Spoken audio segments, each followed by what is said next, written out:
please help me welcome Dr. Taubert.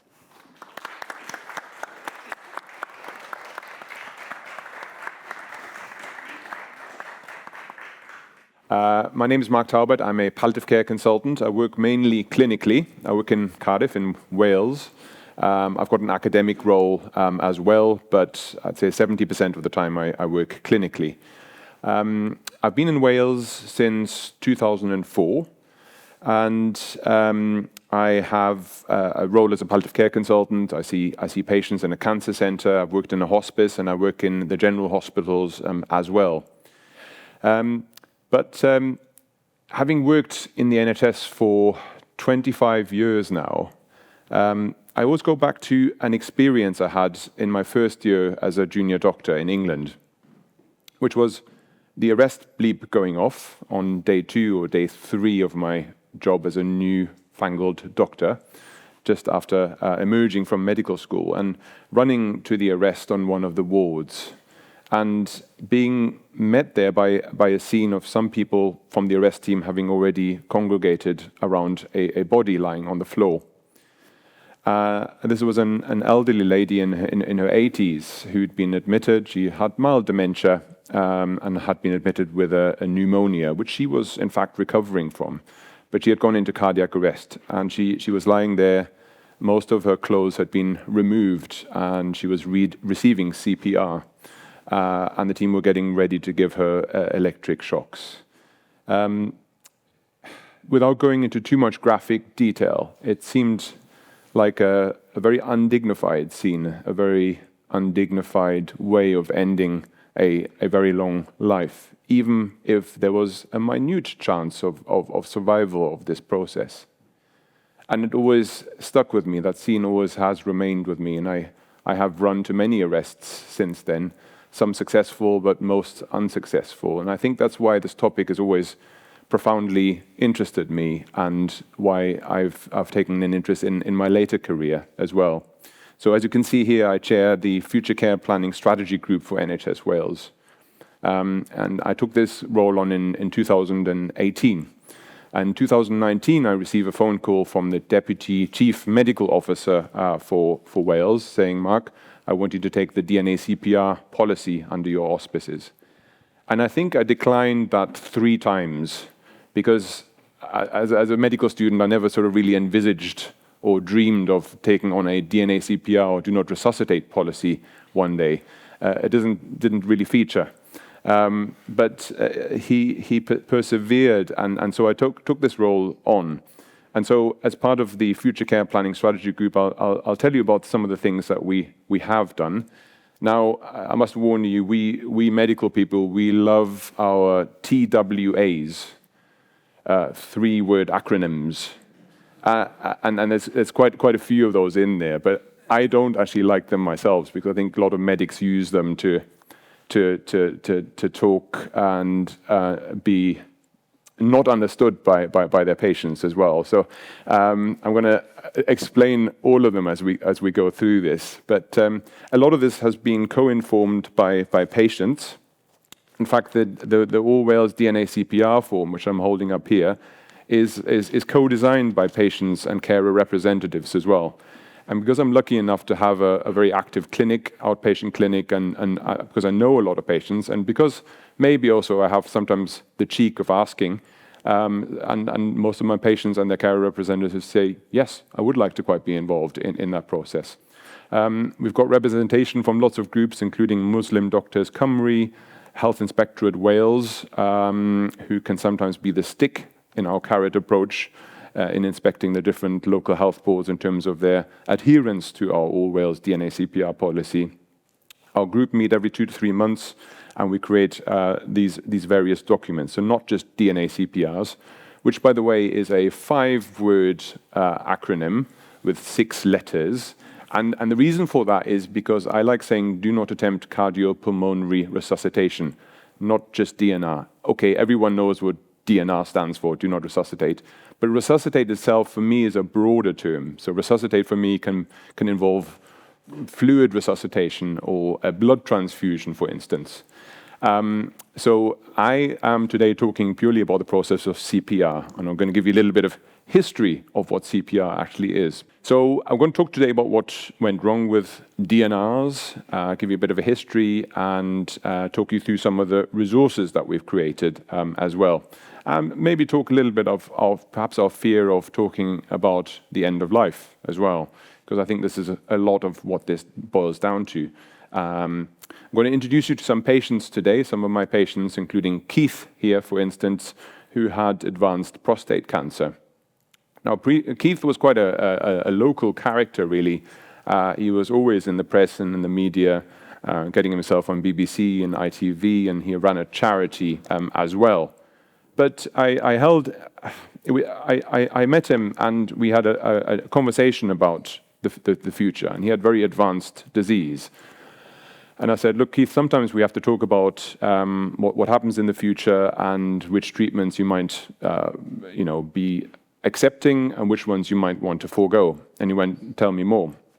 So we talked through different treatments, and he was very happy to receive experimental immunotherapy treatments. He was in various research trials, etc., etc. But when I talked him through what ITU admission might mean, what a cardiopulmonary resuscitation might mean, he said, no, that is not something I would want.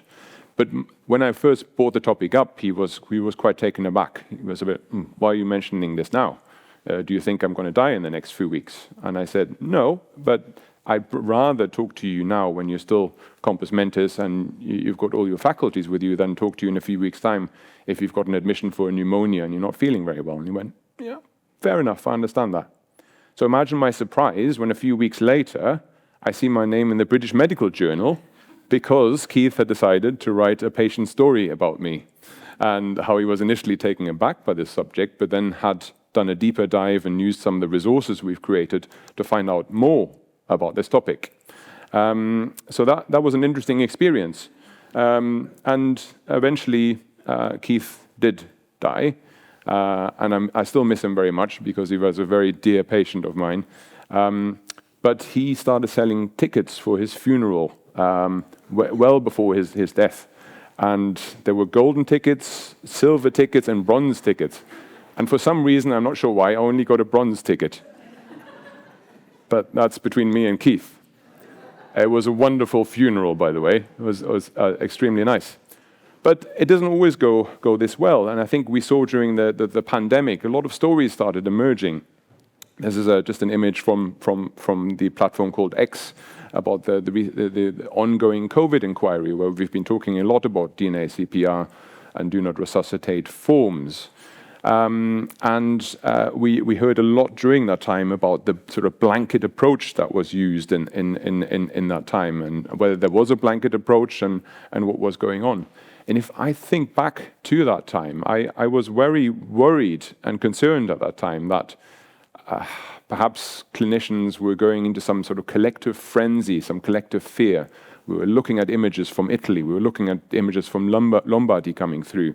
And there was perhaps a groupthink approach to all of this, and that we would have to get our house in order, and that people, when the hospitals were full and the ITUs were full, we'd have to be more selective. So I think all those things were going through my mind. I had to go through various emails from that time again, and I found it very, very traumatic because it was an awful time where awful decisions had to be made, and lots of people died, and it felt like a very high-pressure situation. And I think sometimes healthcare professionals are thought to be good in high-pressure situations, but aren't always. But you looked through some of the social media at the time, and these are just some selections of it. And of course, some of it was very hyped, some of it was untrue. There was a lot of speculation of what was going on in hospitals. People were trying to get into our hospitals to take photographs and see what was going on. And refute some of the claims and some of the things that we were saying and putting out there. And of course, this narrative of these blanket resuscitation orders starting and then being used as a ticket or not into hospital commenced. And there was a lot of misinformation as well about hospitals, saying that people were being brought into hospitals and then being drugged up, and that this was some sort of mass event. So how did we get here? So I promised that I'd go into the little bit of the history of cardiopulmonary resuscitation, which is really interesting to look at as well. And some of it starts sort of here in London as well, but some of it goes back to Scotland and various other places. And in the 1700s, for instance, you had the initial attempts using mouth-to-mouth resuscitation, or using a bellow, for instance, to get respirations into people. And then you start getting various experiments with chickens. So imagine this: in 1775, a Danish veterinarian started rendering chicken lifeless by shocking them and then giving counter shocks to the chest to return a heartbeat. So quite early on, we get this very interesting these starts at CPR. And then here in London, you get Sylvester, for instance, who starts a technique in 1858 of, well, actually, I'm going to demonstrate it, and Jeff has kindly sort of agreed to show it. So come forward, Jeff, if you like, and we'll position you here on the creaky floorboard. So Sylvester essentially looks at changing the pressure within the chest, but also improving the respiration. So he essentially grabs the hands of the patients like this, and lifts them up, and then crosses them over, and then applies compression to the chest like this, and then repeats the whole process again. Are you okay, Jeff? I'm fine. Yeah. And thank you very much, Jeff. Round of applause for Jeff. Thank you. Not everyone survives that particular method, so this was one of the early techniques, and then you've got in Germany, Rudolf Böhm starts using external compressions of the heart to provide circulation in cats. And you get lots of different experiments. So, for instance, you have Covenhoven in the United States experimenting on doing a trial on 100 dogs, where essentially compressions are given to the external chest, and then circulation is restored. And Covenhoven also establishes essentially the first sort of widespread use of electric defibrillation as well. And this is where this really sort of kicks off, where the defibrillation and electricity to the chest, sometimes to the openly exposed heart, but sometimes to the closed chest as well, is really established. And then in the 1950s, you get proper defibrillation devices that get used. So you have then in the 1960s Resuscitate. I don't know if any of you have ever used a Resuscitate in this room. Hands up who's used a Resuscitate. Quite a few. So that was established, where you sort of have a doll, in a sense, that you practice CPR on. And this sort of general training begins that many of you may have gone through. And then in the 1990s, you get more guidelines and more ways of sort of ensuring that CPR is given in a sort of more consistent way. This is just bringing us up to the current time. So this is Lucas, which is essentially a device, an external compression device that is used. Let's see if this works. So you can see here the device is applied to the chest, and then it starts pumping down the chest. Okay, and then the hands are sort of lifted upwards to give these chest compressions. Fascinating, isn't it? How developed that is, but it does look quite brutal as well. I think the first time I saw one of those, I wasn't quite sure what I thought. But of course, if it saves lives, it saves lives. But how successful is it? So it greatly depends. The footballer Fabrice Muamba survived a long period of CPR. His chances of survival at the time, one could say, out of hospital cardiac arrest, possibly 25%. with good devices available. Myself, I'd say perhaps around 8% for an out-of-hospital arrest, sort of admitting to the fact that I'm not a professional footballer, I'm not that fit. And also if it's an out-of-hospital arrest, so looking around the audience here, I would say if I collapsed right now with a cardiac arrest, I mean, maybe 11-12% survival to discharge from hospital, looking at the people here who might be able to help me. Do you know where the defibrillator is, everyone? Because I think there's some regular attenders here. You should know. No, I'm not going to start telling off the audience. That's not going to go well. But there's one just out of this door here. So if you ever did have an event in here that you needed a defibrillator for, it's just there behind those doors. Just grab it and come in. Because that's really the main success story of a cardiac arrest, is giving the electricity to the chest. But it does kind of start at the point of death, and it's designed to keep the heart pumping so that you've got a circulation between heart and brain. And then you're trying to, in a sense, roll backward into life again with electric shocks to the bare chest, intubation, injections, etc., etc. Now, portrayal of CPR in reality, what I see in the hospitals versus medical dramas, it's often portrayed as something quite heroic that is quite successful in the popular media.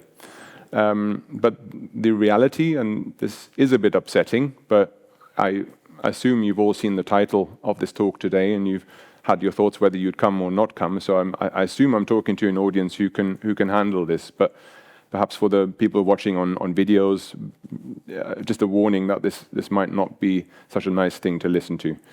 I mean, the force of the deep compressions, it actually dislocates the ribs from the breastbone. I mean, often people talk of fractures. Strictly speaking, they're not fractures. It's just a dislocation. And it sounds, when you're giving it, like a branch snapping in half. And you can risk punctured lungs, bleeds, blood vessel bleeds. Electric shocks can actually burn the exposed skin. There's nearly always a loss of continence for the person undergoing the procedure. And sometimes stomach contact can come out, and even blood is expelled from the mouth. I've seen all of this happen.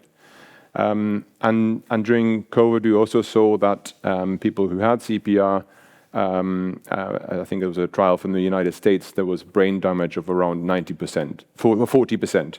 So those few people who did survive CPR often have had lasting brain damage to some extent or another. And that's only mentioning the brain and not the damage to the various other organs.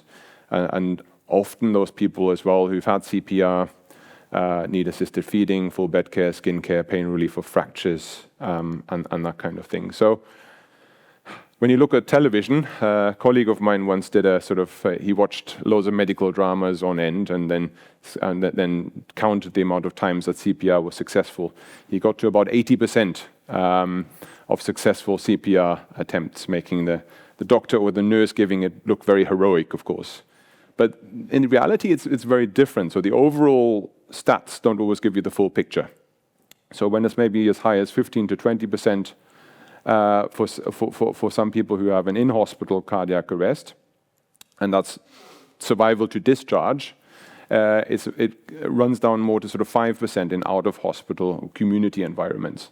But then it gets interesting. So you look at a meta-analysis study of around 100,000 people across 35 studies, and then you find that certain groups of people, so patients with a metastatic cancer, for instance, so a cancer that has spread from its first organ to elsewhere in the body, had a survival rate of about 1.9%, as did patients who'd been admitted to hospital with impaired renal function. So if you just isolated that metric, 1.9% of those survived and left hospital. And then if you just took people who were just admitted with a pneumonia, for instance, 1.7% of cases survived to discharge from hospital. So, and this is the study that kind of discusses this. So that's kind of one of the reasons I'm so interested in the topic. And in fact, some of the hospice patients I see are for CPR, and some are not. But it's an individualized discussion with everyone. just to find out what their thoughts and their views are on this topic. My interest started in 2015 when the All Wales DNA CPR policy was already running and had been launched by the Cabinet Secretary for Health in Wales. And I was a bit of a critic, so I was often emailing saying what I wasn't happy about and which bits I liked and which bits I didn't like, because this was part of my daily bread and butter. And hence perhaps the phone call from the deputy CMO one day saying, Mark, you are now going to take this thing on. So be careful if you're becoming too critical or too involved with something, because then you become a bit of an expert on the topic and they say, oh, that guy, he's a bloody nuisance. So we'll make him pay for that and he can take the whole thing on. But where the All Wales DNA CPR policy started was really a discussion point of a big trial that happened, Tracey versus Addenbrooks.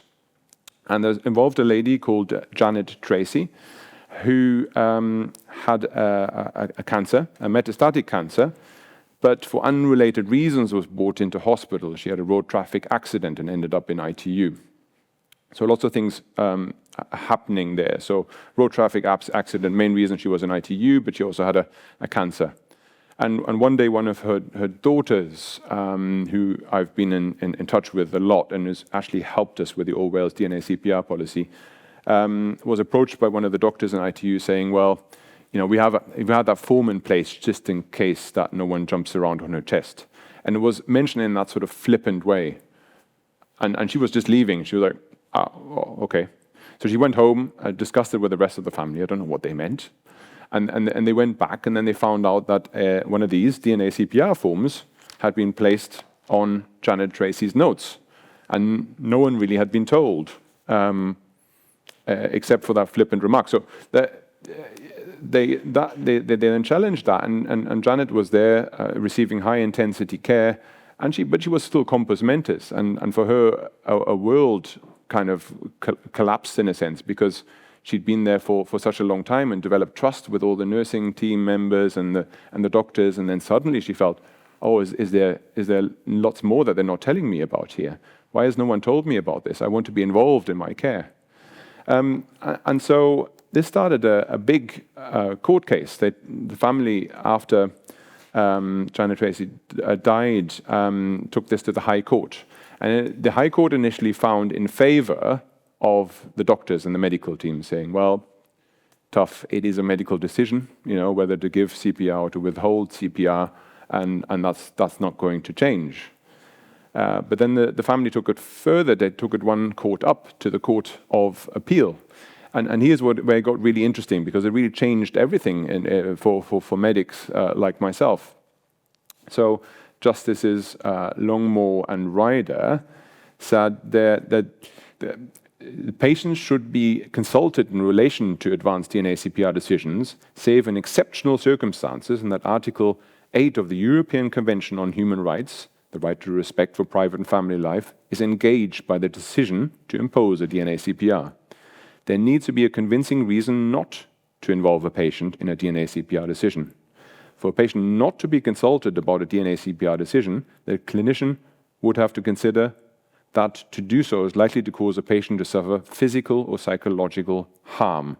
So distress alone is not sufficient. So I now, as a clinician, know that if I'm going to have a discussion about DNA CPR with someone like Keith, and then he says that caused me great distress and writes a complaint, I also know that, you know, it is something that is okay to share with a patient, of course, in the best possible way that you can. So harm, it makes you think what is actually causing harm. So you can withhold a DNA CPR discussion if you think the person will come to lasting harm. And this was another comment I took out. It has a lot of legal. Any lawyers in the audience? Yeah. So it has a lot of legal speak in it as well, and lots of double negatives. So I had to read this about 3 times before I fully understood it. But he says, in my view, doctors should be wary of being too ready to exclude patients from the process of the discussion on the grounds that their involvement is likely to distress them. Many patients may find it distressing to discuss the question whether CPR should be withheld from them in the event of a cardiorespiratory arrest. If, however, the clinician forms the view that the patient will not suffer harm if she is consulted, The fact that she might find this topic distressing is unlikely to make it inappropriate to involve her. I recognize that these are difficult issues which require clinicians to make sensitive decisions, sometimes in very stressful circumstances. I would add that the court should be very slow to find such decisions, if conscientiously taken, violate the patient's right under Article 8 of the Convention. Now, this presented us with a difficulty because, I mean, soon after this ruling was made, I had lots of colleagues, oncologists and various others come up to me saying, Mark, you know, do you have to discuss this with every single patient now? And yes, you do. But soon after, we had a patient come in, a sort of youngish patient with a really, really advanced cancer who had a suspected spinal cord compression and was in a spinal board lying down, also vomiting blood from the mouth. And it was a medical emergency, and we didn't think this person was going to survive for very long. And then sort of looming over that person and saying, oh, by the way, we also think you shouldn't have CPR. Seems like the most inhumane thing you can do. And so that sort of juxtaposition of these varying things that you have to hold it can be very difficult in medicine. Sometimes I think the harm element of having that discussion in that circumstance has to come into it. But as early as the 1960s, Jude and Ellum said that the first principle of CPR is the patient must be salvable, as they put it. CPR is indicated for the patient who, at the time of cardiopulmonary arrest, is not in the terminal stage of an incurable disease. Resuscitative measures on terminal patients will be at best return them to a dying state. And so we started a sort of information campaign, which involved me writing an article for The Guardian about some of the aspects that I've just told you about and some of the low success rates. I mean, I think it was shared very, very widely, so you could say it was a success, but it also caused a lot of controversy because a lot of the resuscitation charities, of course, said, well, Mark, you have to be careful because we do try and, tell people to give as much CPR as possible, and now you're suddenly saying that some people shouldn't have CPR, so it's sending out confused messages, so the poor Boy Scout who's walking through the park shouldn't have a mixed message of whether to start CPR or not start CPR. But it was very interesting, and we now in 2025 we have lots of resources in Wales and elsewhere as well. We have an all Wales DNACPR policy, which is now in its 5th version, by the way. But we also have good information on websites, patient information leaflets, like this one, for instance, or a typical NHS patient information leaflet, and things, for instance, in Braille as well, and also in sign language. So there's many people as possible can engage. But there are still issues and concerns, and COVID made that quite stark, really, and how DNACPR forms came into sort of sharp focus during the pandemic. And so we had a Health Inspectorate Wales report that came out a few years ago, which I was quite heavily involved with, which looked at all the different health boards and how they had responded, and came out with criticisms, but also sort of good practice that had happened in local areas where really good conversations had been held with patients. We also created these cardboard video media pads. So we had 500 of these made and sent to different GP practices and hospitals. And it's a little video pad that you sort of clap open. It's made of cardboard. It's very lightweight. There's 5 buttons on it that shows you different videos talking about the topic of CPR and DNA CPR as well. We worked with Which. Who knew that Which, the consumer site, has sections on wills, has sections on advanced decisions to refuse treatment, which I'll talk about a bit later, and also about DNA CPR forms as well. I mean, they haven't gone as far as sort of rating the Welsh DNA CPR form with 5 stars and the Scottish one with 4 stars. But I thought it was interesting that Which was really engaging in this and that people were looking at this in that sort of way in terms of knowing what is actually there. They also picked up on the point, which they'd initially gotten wrong, that patients don't sign their own DNA CPR forms. DNA CPR forms are signed by clinicians. There are other forms that patients can sign themselves. In fact, forms that are more legally binding than a DNA CPR form, But DNA CPR forms themselves, as they are in the United Kingdom, are not signed by the patients. So the next time you see a media article saying patient forced to sign their own DNA CPR form, you know there's something not quite right about that.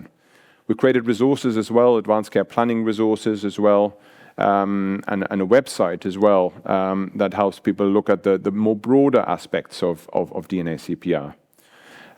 So Wales and Scotland have an all-nation DNA CPR policy. England doesn't have one, which was one of the recommendations from the Tracey inquiry, actually, but they don't. And I think Northern Ireland are in the process of having one as well, because they've consulted with myself and the colleagues in Scotland as well. Anyone involved in DNA CPR discussions should have read the policy. New forms and policy make it explicit that free text in these documents should be filled in. So it can't just be a tick box exercise with the minimum filled in. You need to write in the free text sections what was discussed, who was involved with the discussions, etc., etc. Seems obvious, but not everyone does it. So we have to write quite explicitly on these forms. In fact, I'll hand one of these around the audience so you can have a little look at them. I won't be signing them at the end. There we go. So quite explicitly that these things are discussed and that the free text sections are filled in. We created lots of videos under the talkcpr.com website, but also on YouTube. If you look at TalkCPR on YouTube, you'll find these, giving some tips on how to hold such difficult discussions, explaining CPR, explaining DNA CPR, and also for clinicians who perhaps don't feel very confident. It's actually a proven fact that when clinicians give bad news, their blood pressure goes up considerably. No one's quite done a study yet on a clinician who's about to have a DNA CPR or advanced care planning discussion, whether the blood pressure goes up, but I think mine does. So it is always quite a big deal. And whilst I have a lot of these discussions, you always feel a little bit apprehensive because you don't always quite know what the reaction is going to be. We use the treatment ladder approach in Wales a lot of the time, and there's a video explaining this. So I don't just go in talking about CPR and DNA CPR. I might go in to see a patient and say, look, you've come to hospital this time round, you've had intravenous antibiotics, you've had fluids, you've had treatments for your high calcium, and you're here now and you're feeling a bit better. Might seem a bit strange that I mentioned this now, but I wondered about your future approaches to coming into hospital, the different treatments that are available. I'm sure you probably say yes to most of them, but we can work our way up a ladder of intensity of different treatments. And you might say yes to 85, 95% of the treatments that are sort of on the menu and might be needed, but there might be some treatments at the top of this ladder, like intensive care, ventilation, and CPR as well, that you may wish to forego after you've heard some of the statistics on them and what happens and what they involve. And I think a lot of people always have said to me that they quite like that approach because it kind of doesn't feel so nihilistic of just going in and saying, do you want me to jump around on your chest one day if your heart stops? It's actually a bit more of an encompassing approach saying everything is still available, but that one some people don't want to have. On our wards and in our doctors' rooms, we've put a QR code up so that doctors, nurses can actually bring up the videos on their screen and actually show them to patients and to families as well. So after having a discussion, they might say, look, here's a video you may want to look to discuss and explain some more of the topic, because I realize that a one-off conversation sometimes doesn't quite cut it, and giving them the resources. There were, of course, also issues with learning disabilities, people filling in these forms and writing a learning disability at the top of them, or autism. These forms are only supposed to be filled in if a patient has perhaps a life expectancy or a progressive illness that may mean that they die in the next 6 to 12 months or so. So a naturally accepted and anticipated death, as we call it in the All Wales DNA CPR policy. So that's kind of the trigger for having a DNA CPR discussion. Not a learning disability, not autism. And clearly during the pandemic in parts of England and other areas, this was something that was written in the clinical summary, autism, which is beyond anything I could have imagined. So this clinical summary, for instance, clearly states For example, cancer with widespread metastatic disease is one of the indications. The DNACPR policy in Wales has an equality impact assessment. Anyone interested in the topic here or online on the video can actually look this up if they're interested. So that different protected characteristic groups are not disadvantaged by this. The problem, of course, is that you write a policy, you write these equality impact assessments, but then you always have a few rogue people who don't stick to the policy, who don't read the policy, who don't read the form itself, which is quite explicit. So I've worked at a UK level with the What Matters Most Charter and a regional level with Compassionate Cymru in Wales to actually provide some resources that help people start this conversation, these what matters most to you conversations.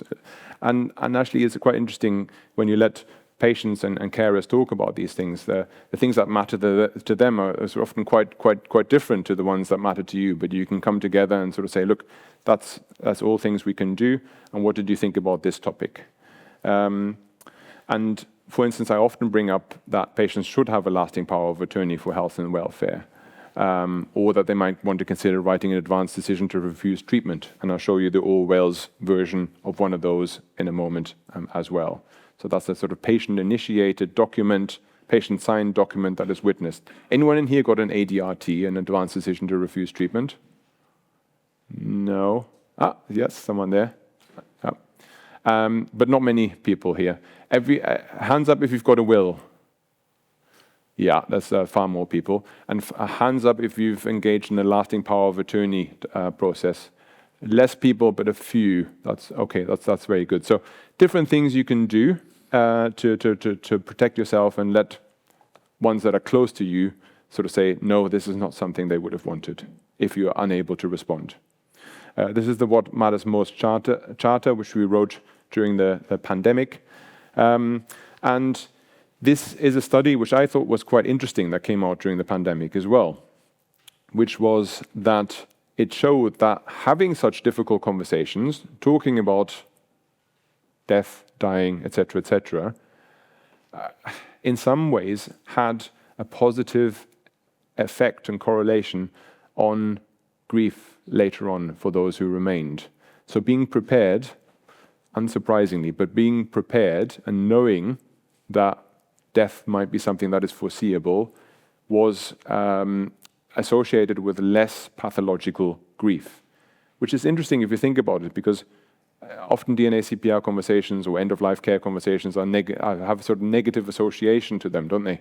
But then actually for the wider family, actually knowing that something might be coming up and being prepared for it, even I as a doctor, when coming into contact with this a few years ago, had sort of cancelled out the possibility of that particular relative of mine being at very high risk of dying. And only when a doctor sort of made it explicit to me did I kind of did the penny drop. It's extraordinary when you're in a hospital environment and you're stressed and everything is horrendous, that you switch off the sort of basic instincts that you have in your day-to-day work sometimes. But actually you do need to be told. And so these are some of the resources that we have. So TalkCPR, you can look it up on X, on YouTube, and various sites. There's videos there. Advanced Care Plan has some information tailored specifically for patients and carers.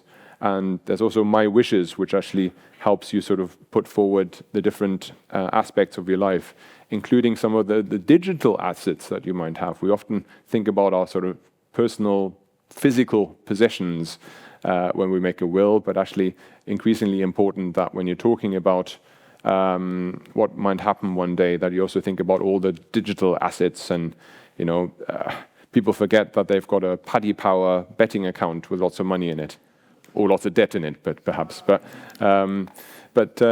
yeah, so different things. And I've learned so much throughout this process as well. So working with Muslim Doctors Cymru, but also seeing a lot of families of different faith as well, and some saying to me, Mark, in our religion, DNACPRs are against our religion. We cannot accept them. But then actually finding out from my Muslim colleagues and some researchers on the Islamic religion that there's in fact a fatwa number 12086, which actually says that DNA CPRs are an acceptable form of medical practice within the religion. Now, I've never gone up to a family and said, oh, well, I'll actually tell you that there's fatwa number 12086 and you're quite wrong. Of course, I wouldn't do that, but I think often the topic is very much conflated with euthanasia, assisted dying, and various other things. Whereas this form, doesn't actively kill someone. It's not poisonous. It is just there to sort of say, if this person were found to be collapsed on the floor or wasn't breathing anymore, that they don't get any cardiopulmonary resuscitation. So everyone should have read the policy. This is our website here. And of course, no one wants to read a sort of a massive long sort of 35-page policy document, although I do recommend it. So I've created a video where I kind of go through the most important parts of the policy as well. And people can look at that if they prefer not to read something or if they want to be taken through it in a sense. Some more of my patients and patient and carer representatives, Alan, who had an advanced cancer and helped with a lot of these documents, and we also had a lady who was helping us from the dementia side of things as well, and bringing things forward. We've done various quality improvement projects, and there you see Alan again on the right-hand side with our All Wales DNA CPR policy. He's helped us a lot in kind of creating resources and actually starring in some of the videos that we created as well. A video that I'm particularly proud of, and I think it's the first time this was ever done really, is me in consultation with a young patient of ours, Kat, who I'm very grateful to, and she allowed us to keep the cameras running on our video consultation about a DNA CPR form. If you ever want to watch that, it's on the talkcpr.com website. It's a very interesting video, and it's been accessed many times because I think it's unique in its approach. That's the form that is currently going around as well. It's got lots on the back of the form as well, including a link to the All Wales DNA CPR policy, because again, this was something that came out of the Tracey case earlier, that everyone should have access to the All Wales to a policy document. I think in England, what they do is local health boards maybe make these policies available, because England don't have an all England DNA CPR policy. I've also heard that in parts of the UK they use the Welsh form. They haven't asked this permission, but it's interesting that is the case. But we've got lots of resources there as well, especially for patients and carers as well, including some large print ones and some easy read ones as well, and British Sign Language ones as well.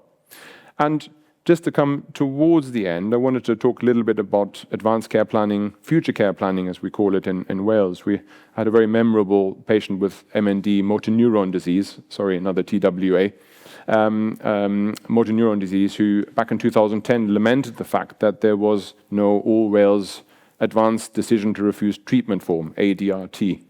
And you now find more of these documents online with various charities, etc., etc. But we did create one, and we had a big stakeholder event in Cardiff a few years ago, which involved some of our patients, and we decided at this event that we needed different forms for different purposes, not just one form, like only one DNA CPR form. No, we needed more things. So forms, for instance, that patients themselves could fill in and then have witnessed and signed, and that was then a legally binding document. And we've put some of these forms onto our website, the Advanced and Future Care Plans website, wales.nhs.uk/AFCP, if you want to have a little look at them. So these Advanced Decisions to Refuse Treatment documents, which we have in All Wales 1.4, are in fact legally binding documents. So if I found one of these DNA CPR forms,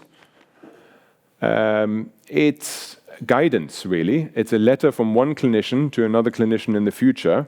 That clinician can look at it and go, no, not relevant, I'm going to give CPR here.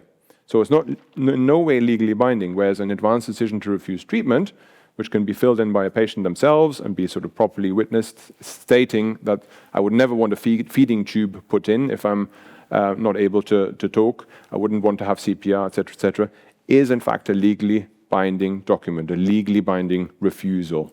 It has to be a refusal, so you can't specify on it that you want a cannabis infusion if you're in a nursing home, which would be nice, I suspect, but it's only for refusals of certain medical treatments.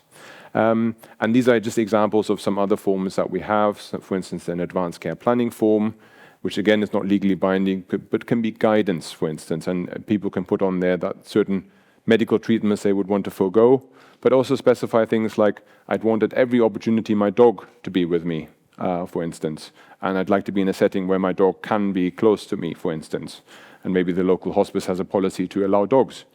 But also things like if someone prefers not to have a male carer, for instance, or they, prefer a certain type of toothbrush or something like that. Basically, all those things can be put there in advance. We also have a future care planning record of best interest decisions form, which is a form that can help the process of someone who has either fluctuating mental capacity or hasn't got mental capacity regarding a specific decision, to put down what their wishes might have been after wider consultation with the family and chosen family of that individual.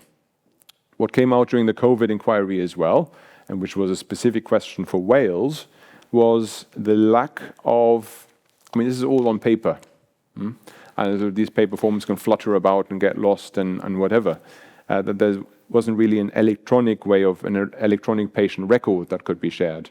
And wouldn't it be nice, or wouldn't it be interesting to have a shared record with the patient and the family as well?